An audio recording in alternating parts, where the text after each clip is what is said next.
Let him walk up, Sarah.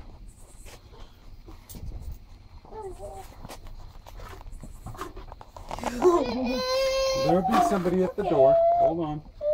I don't know if we rang the doorbell enough though.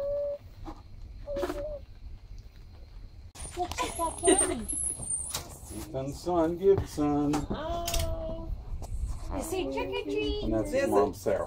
Hello. This is his first trick or treat. He's now. so cute. Here you I go. love that Say thank outfit. you. Gibby, say thank you.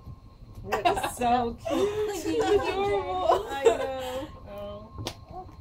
Oh, that wasn't running the door. Okay, here, Grandpa. Oh, you want to hold the umbrella? Here, I'll take the umbrella. We're not going to get very far. No, we're not going to get very far. Oh, See you later.